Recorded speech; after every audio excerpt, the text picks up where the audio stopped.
too, but also I'm like I stare my enemies down. You know what I'm saying? Like I look forward to them. I shake their hand. Obviously, it's a game. You don't like the moment. You lost probably the biggest game of your career, but you're gonna have more moments. And I feel like the way he did it was a little too crazy for me because I loved how he compete. Victor Wembanyama finally reached the NBA Finals. And for the first time, the whole league got to see what happens when the hype meets the highest pressure in basketball. Wemby still put up monster numbers. He still blocked shots. He still changed the floor just by standing near the rim. But the finals also exposed something real. It showed that talent alone does not close games. Size alone does not win championships. And when the moment got tight, the Knicks made Wemby look human. That is where the reaction started. Jose Alvarado did not attack Wemby's talent. He attacked the moment after the loss. The handshake line, the respect part, the part players remember. Because in the NBA Finals, losing is already painful, but how you lose becomes part of the story too. And when Wemby left without giving the Knicks that moment, players noticed, fans noticed, the league noticed. Biggest lesson of my life, the biggest learning moment. I can't tell exactly what the lesson is, but we're learning from that for sure. I'm learning more than any other time in my life before. You can see the weight of it.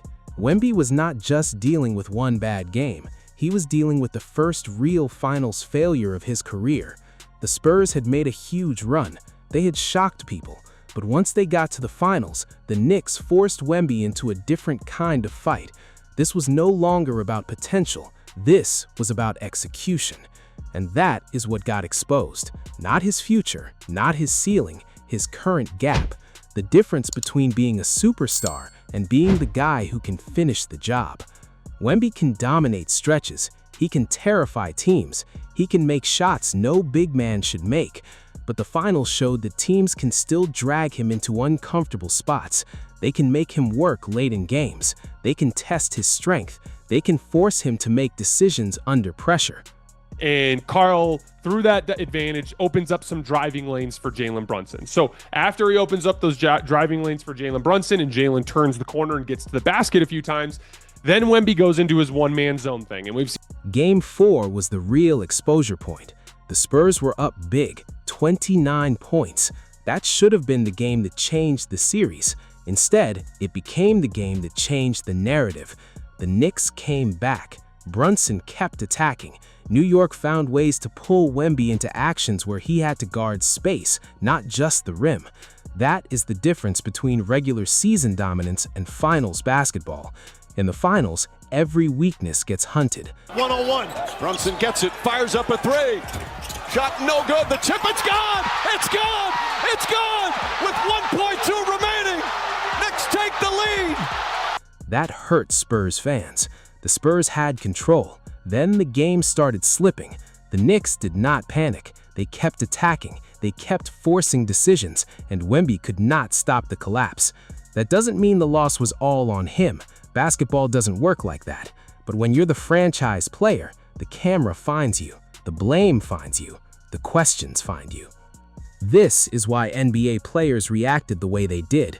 They know the finals are different. They know regular season dominance means nothing when a team has 7 games to study you. Wemby saw doubles. He saw smaller players digging at the ball. He saw guards trying to pull him away from the rim. He saw physical defenders hitting him early. And most importantly, he saw a team that was not scared of him. But what are you going to say when the guy who talks soft takes out Wemby and does it because it's him? Because that wasn't Brunson last night. Brunson did what Brunson does. He's very comfortable in the fourth quarter, and he made incredible shots. It's what he does. I don't want to underestimate it, but Cat won that game. That is why the Knicks matchup was so dangerous. Brunson gave Wemby problems in space. Towns gave him a real body to deal with. The Knicks did not treat him like an untouchable alien. They treated him like a great player with areas to attack. That is what champions do. They respect your talent, then they hunt the details. And for Wemby, those details were clear. He still needs more strength. He still needs better late-game control. He still needs to punish switches faster. He still needs to be calmer when teams throw bodies at him. He still needs another creator beside him who can settle the offense when everything gets tight. Because in the finals, the Spurs sometimes looked like they were waiting for Wemby to solve everything. I lost all hope. I said, man, we going back to San Antonio tied 2-2. They've lost all the momentum. San Antonio has recaptured it. There's going to be a struggle. And then Jalen Brunson said, bump this. Stephen A's reaction fits because Game 4 was bigger than one loss. It became the moment people started saying the Spurs were not ready yet. Not because Wemby is not special, he clearly is, but because a championship team has to protect a lead like that. A championship team has to calm the game down. A championship team has to answer when the building gets loud. The Spurs did not, and Wemby was standing right in the middle of it. That is where the word exposed comes from. It does not mean Wemby is fake. It means the finals showed what the hype had been hiding. During the regular season, his talent could cover a lot. In the West playoffs, his defense and shot making could overwhelm teams. But in the finals, the Knicks forced the Spurs to win the ugly possessions, the half-court possessions, the pressure possessions, the possessions where everyone knows the ball is going to the star and still expects him to deliver. Just explain how that thing fell apart in the fourth quarter. I think it began before that.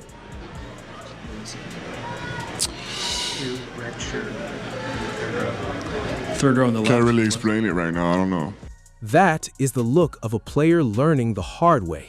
Wemby said this was a lesson, and honestly, that might be the best thing he could say, because the great ones usually need one of these moments.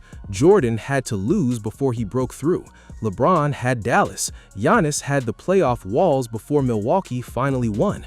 The finals do not just crown champions, they also teach future champions what they are missing. For Wemby, the lesson is not small. He has to become more than a matchup nightmare. He has to become a closer. He has to become the player who controls the final 5 minutes, not just with blocks, not just with highlights, with decisions, with pace, with strength, with leadership, with calm. That is the next step. What we're made of, plus our experiences, and this has been a hell of a year in terms of experience. I don't think we could have learned more and gained more experience in one playoff run and in one season, and personally in 18 months. It's been hard and full of lessons. That is the ending. The finals exposed Wemby, but not in the way haters want. It exposed the next level he has to reach. It exposed that the Spurs still need help.